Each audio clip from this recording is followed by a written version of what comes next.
Guys, we're out here with the fan favorite, the Harpoon Magnum. Now, I want to go ahead and find out one thing for you.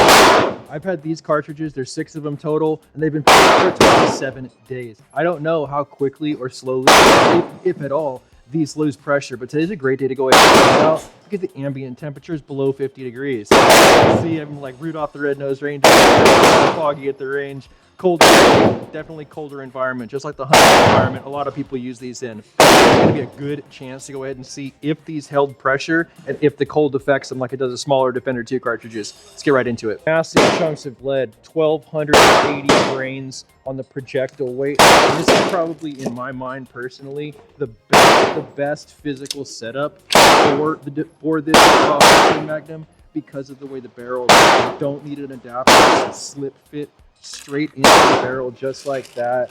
Dump another slug straight into the barrel just like that. Then you grab yourself some cartridges. First two, the ones that were filled most recently 7 days ago, they're still on the barrel manifold. As you can see, outside here we still have burst discs intact. And we'll see, right? We'll see. I hope it works. If this is reliable enough to sit for a week and then come out and be used in a colder environment and still function, pretty rad.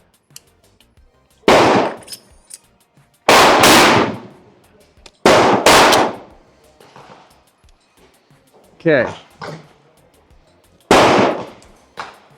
Safety off. Right side target. Good hit. 215 feet per second on the chronograph.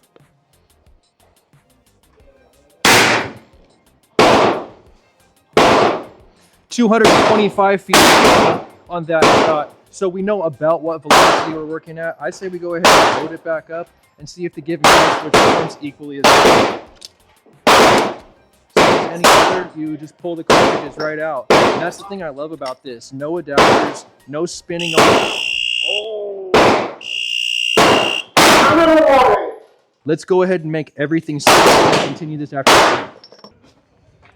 All right, dudes. So that's what it looks like translated downrange. That's hits on target, 225, 220 feet per second average velocity, and pretty much hit the mark, in my opinion, on both of those. So we'll see what we could do with the other 4 cartridges. All right, guys, so after the 100% success ratio on these guys, both of them went bang, absolutely blowing those burst discs into oblivion.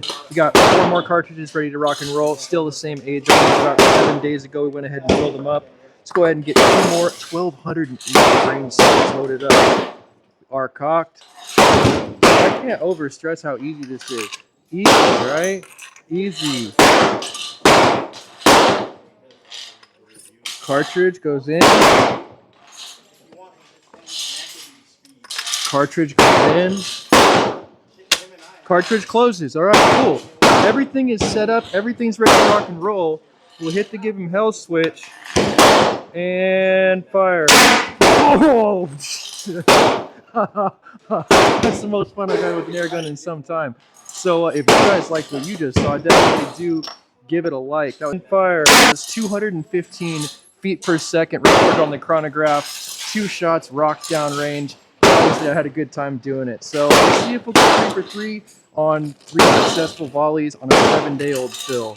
If the volume is right on these canisters to where they're holding the charge for 7 days, it might be something that's viable for people.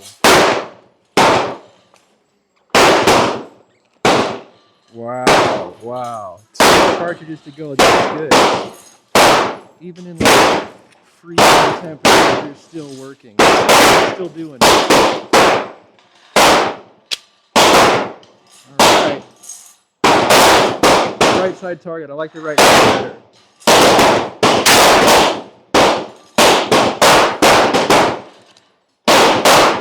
So that's why I did get 1 fail. So out of the 5 shots that we brought to, or 6 shots we brought to the table, I only had 5 to go bang. Like I said, it's very, very cold right now. Absolutely frigid out right now. So that's not helping our total temperature versus pressure. But we did see And I think if this was on a nightstand, if it was next to a bedside table, if this was something like that, you'd probably get even higher success rates just from the fact that it's holding that high temperature, not the cold thing, depleting the small size. Alright guys, now I've got one more thing because it's an unorthodox weapon. The harpoon is kind of an unorthodox thing. A lot of people don't know it exists. I've got the Thunderstruck 2, the WMR double barrel revolver, and I've also had reliability issues with this. Now this one, we're shooting Winchester Magnum rimfire, WMR 22. Arms core soft, nasty. I do like it. I like it. I bought 1,000 of these recently. Now hopefully temperature will not be a factor here, and hopefully we get a nice, loud, gratifying thing out of it, right? We'll see what happens. Left side target.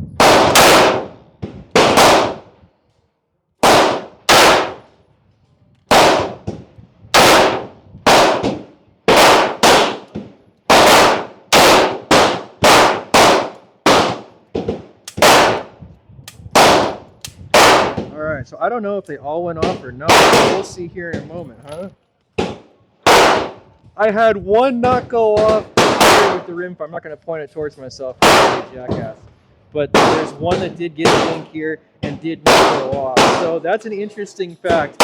Even a different power plant, even something that's supposedly more reliable, like gunpowder, totally has the ability to fail you. It's a great place to go ahead and today's episode. If you like today's episode, give it a thumbs up. You want to see more content like this, make sure you subscribe with that notifications button so you can stay current on the channel when these videos come out. If you really like what you saw today, bringing basically thingamabobs to the range and shooting them for your enjoyment, go ahead and share it so somebody else can see it. I'll catch you guys in the next one.